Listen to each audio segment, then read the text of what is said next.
Evangel ministries നിങ്ങൾക്കായി അവതരിപ്പിക്കുന്ന തിരുവചനം.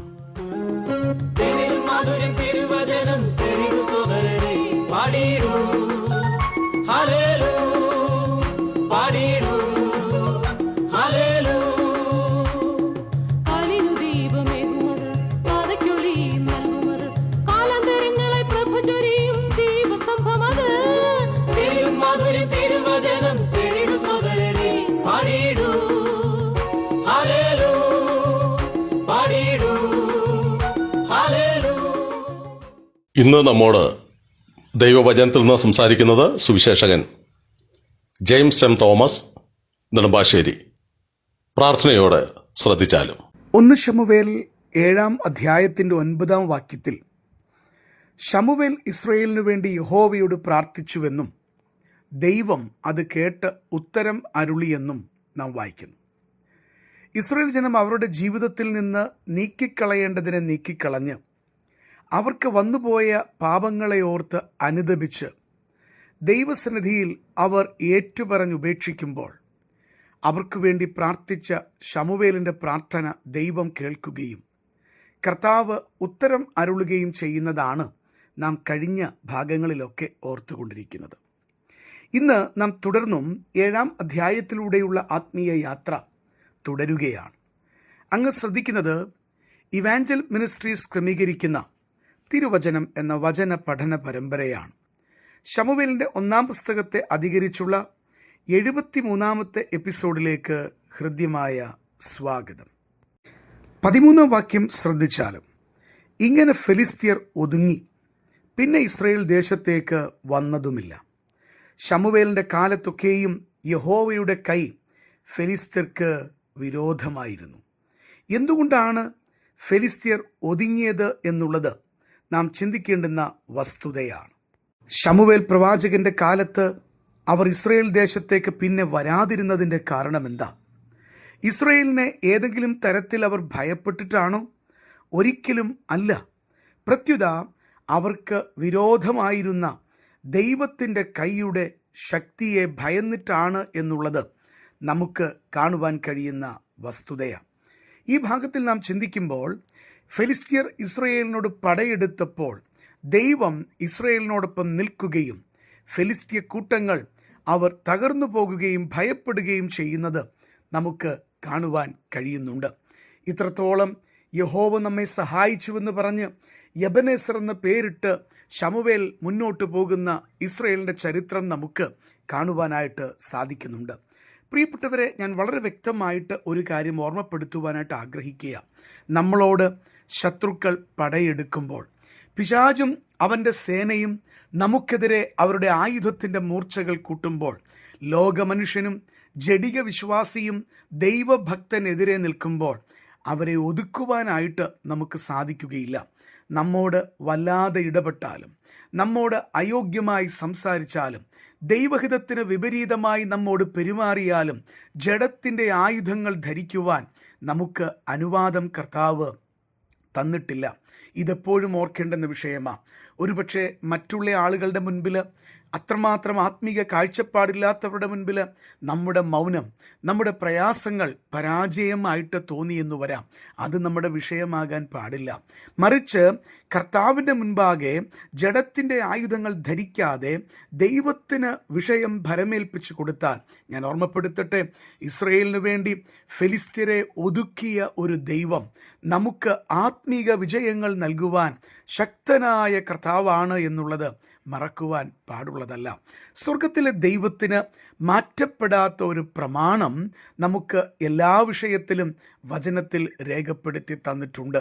അതിന് വിരോധമായിട്ട് നാം നമ്മുടെ എന്തെങ്കിലും കാര്യങ്ങൾ ക്രമീകരിച്ചാൽ അതിന് ദൈവം കൂട്ടുനിൽക്കുകയില്ല, ദൈവം പിന്നീട് പ്രവർത്തിക്കുകയില്ല. നമ്മെ ആരെങ്കിലും ഉപദ്രവിക്കുന്നുവെന്നിരിക്കട്ടെ, ഞാൻ പകരത്തിന് പകരം ചെയ്യാൻ തയ്യാറായാൽ ദൈവം അവിടെ പിന്നൊന്നും ചെയ്യുകയില്ല. നാം എന്താ ചെയ്യേണ്ടത്? കർത്താവിന് ഭരമേൽപ്പിച്ച് സർവശക്തനായവൻ്റെ കരങ്ങളിലേക്ക് ആ വിഷയം കൊടുത്ത് മൗനമായി നാം ശാന്തമായി ആത്മീക സ്ഥിതിയിൽ മുന്നോട്ട് പോകണം. ആരുടെയും ദോഷത്തിനായിട്ട് നാം ആഗ്രഹിക്കേണ്ടെന്ന് ആവശ്യമില്ല. ക്ഷമിപ്പാനായിട്ട് നാം പ്രാർത്ഥിക്കുക. അവർക്ക് ദോഷം വരാതിരിപ്പാനായിട്ട് ദൈവത്തോട് ജാഗരിക്കുക. എന്നാൽ കർത്താവ് പറഞ്ഞൊരു കാര്യമുണ്ട്, പ്രതികാരം എനിക്കുള്ളത്, യുദ്ധം എനിക്കുള്ളത്.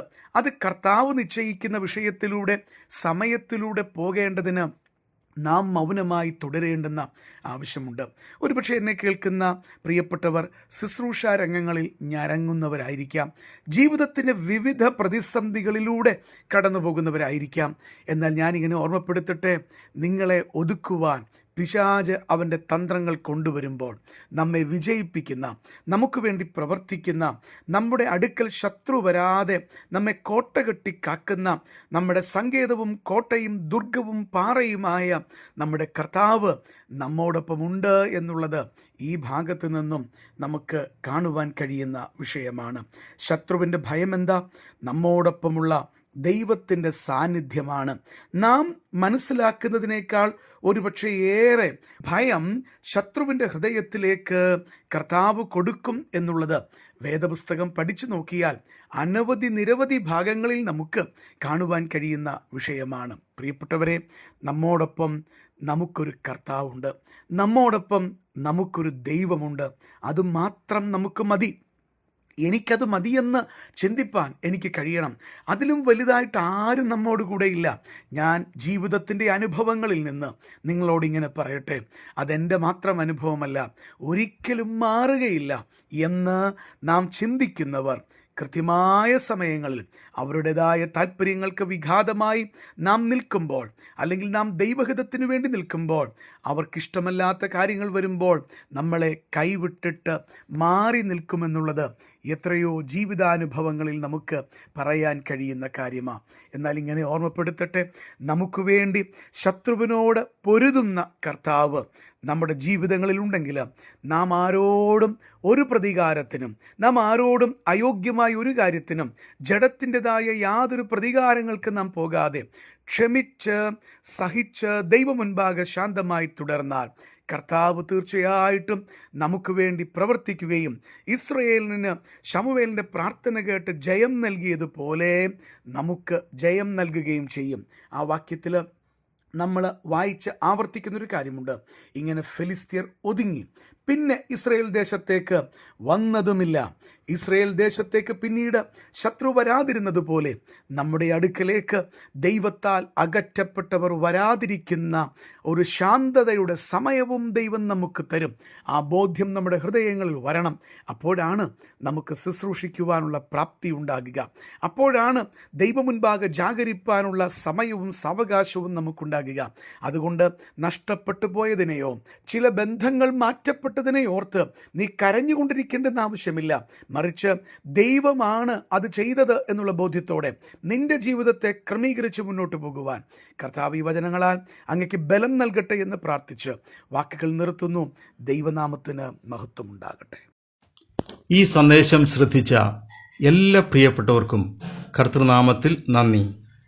ബൈബിൾ കറസ്പോണ്ടൻസ് കോഴ്സിൽ ചേർന്ന് പഠിക്കുവാൻ ആഗ്രഹിക്കുന്നവർ മേൽവിലാസം അയച്ചു തന്നാലും പ്രാർത്ഥനാ വിഷയങ്ങളും അറിയിക്കുമല്ലോ.